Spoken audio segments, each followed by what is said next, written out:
देश के हृदय मध्य प्रदेश में प्रवासी भारतीय सम्मेलन में आने वाले मेहमानों का विशेष ध्यान रखा जा रहा है। इसके लिए पूरी प्लानिंग की गई है, ये कहना है प्रदेश के संस्कृति और पर्यटन विभाग के प्रमुख सचिव शिवशेखर शुक्ला का।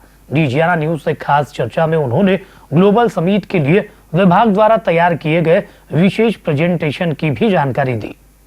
मध्य प्रदेश का पर्यटन विभाग प्रवासी भारतीय सम्मेलन को लेकर काफ़ी प्रयास कर रहा है और हमारे साथ इस समय है विभाग के प्रमुख सचिव शिवशेखर शुक्ला जी।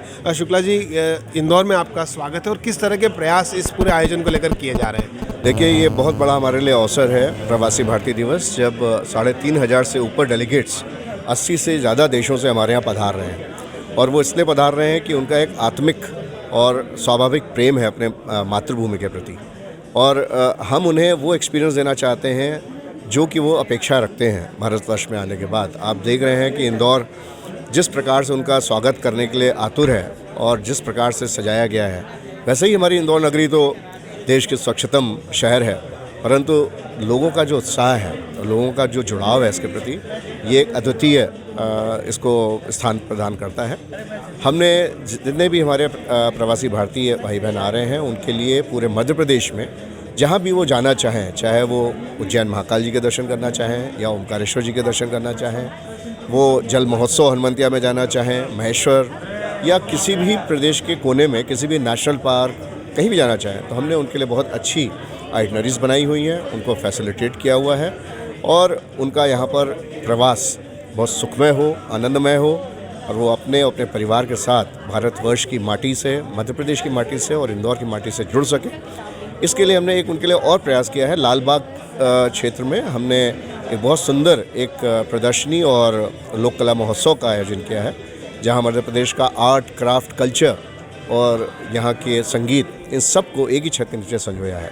तो सभी प्रवासी भारतीयों से हमारा अनुग्रह है कि वो ज़रूर मध्य प्रदेश और इंदौर और इसके आसपास स्थानों में देखें, जाएं और हमें अवसर प्रदान करें कि हम उनका आतिथ्य कर सकें। सर, विभाग में क्या बदलाव आया? क्योंकि अक्सर देखने में आता है कि जो हम दूसरे स्टेट्स की हम बात करते हैं, खासतौर पर राजस्थान की, उसको पर्यटन का हब भी हम माना जाता है, लेकिन मध्य प्रदेश में क्या बदलाव आपको आए हैं? क्योंकि महोत्सव की अगर हम बात करते हैं तो मांडू महोत्सव है, खजुराहो महोत्सव है, इस तरह के अलावा क्या नया कुछ एक्सप्लोरिंग विभाग द्वारा किया गया है और क्या नया इस बार विभाग प्रयास कर रहा है ताकि मध्य प्रदेश भी पर्यटन का एक हब बन के विकसित हो? क्योंकि कई बार इको टूरिज्म की बात तो की जाती है, लेकिन हमेशा किसी न किसी वजह से उसको हम फुलफिल नहीं कर पाते। आप क्या कहेंगे? देखिए, मध्य प्रदेश बड़ा सौभाग्यशाली है कि अन्य प्रदेशों के पास एक या दो चीज़ें हैं, हमारे पास सब चीज़ें हैं। चाहे हम इतिहास विरासत की बात करें तो हमारे पास खजुराहो है, हमारे पास भीमबेटका है, हमारे पास सांची है जो यूनेस्को की वर्ल्ड हेरिटेज साइट है, और यूनेस्को की वर्ल्ड हेरिटेज साइट की टेंटेटिव लिस्ट में हमने मांडू, ओरछा, सतपुड़ा नेशनल पार्क और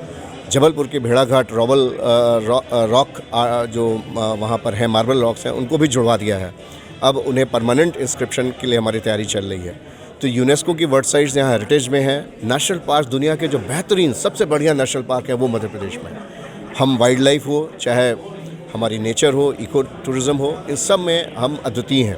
हम टाइगर स्टेट थे अभी तक, अब हम लेपर्ड स्टेट भी हैं, अब हम चीता स्टेट हैं। पूरे मध्य प्रदेश, पूरे देश में केवल मध्य प्रदेश में चीता है। हम घड़ियाल स्टेट हैं, हम गिद्ध स्टेट हैं। जो चीज़ें हर जगह विलुप्त हो रही हैं वो मध्य प्रदेश में हम उनकी संख्या बढ़ा रहे हैं। तो नेचर हो, विरासत हो, जल क्रीड़ा हो, साहसिक जो खेल होते हैं वो हो। उज्जैन में अभी स्काई डाइविंग फेस्टिवल हो रहा है जिसके लोग विदेश जाते हैं और हज़ारों रुपया खर्च करते हैं, वो हम उज्जैन में करवा रहे हैं। इस प्रकार की बहुत सारी चीज़ों को हम संजो के एक साथ सबको ऑफर कर रहे हैं ताकि मध्य प्रदेश एक बहुत बड़ा टूरिज्म डेस्टिनेशन उभर करके आए। सर, पीबीडी को लेकर तो पर्यटन विभाग प्रयास कर रहा है, इसके ठीक बाद जीआईएस होने वाला है। जैसा आपने बताया कि बहुत सारे क्षेत्र हैं, तो उम्मीद नज़र आती है आपको कि पर्यटन के क्षेत्र में भी निवेश बढ़ेगा। इसके लिए कोई प्रेजेंटेशन तैयार किया? थोड़ा सा बैठिए, 10-15 मिनट बाद हमारा प्रेजेंटेशन है, आप देखिए उसको, उसमें हम बात करेंगे। Thank you so much. तो ये थे प्रमुख सचिव शिवशेखर शुक्ला जी, जिन्होंने बताया कि पर्यटन विभाग किस तरह से काम कर रहे हैं और मध्य प्रदेश में हर प्रकार का जो पर्यटन है वो उपलब्ध है। चाहे इको टूरिज़्म की हम बात करें, नेशनल पार्क्स की हम बात करें या हेरिटेज जो बिल्डिंग्स हैं उनकी हम बात करें, तो पर्यटन विभाग काफ़ी प्रयास कर रहा है। और जैसा उन्होंने हमें बताया कि जीआईएस को लेकर भी पर्यटन विभाग ने खासी तैयारी कर रखी है। एक प्रेजेंटेशन तैयार करके रखा गया है जो जीआईएस में जब पीबीडी के बाद प्रवासी भारतीय दिवस सम्मेलन के बाद में जब ग्लोबल इन्वेस्टर समिट होगी तो निश्चित तौर पर मध्य प्रदेश के अंदर पर्यटन के क्षेत्र में भी अच्छा निवेश आने की संभावना शिवशेखर शुक्ला जी ने जताई है। कैमरा पर्सन सौरभ पवार के साथ आशीष जोशी, डी जाना न्यूज़ इंदौर।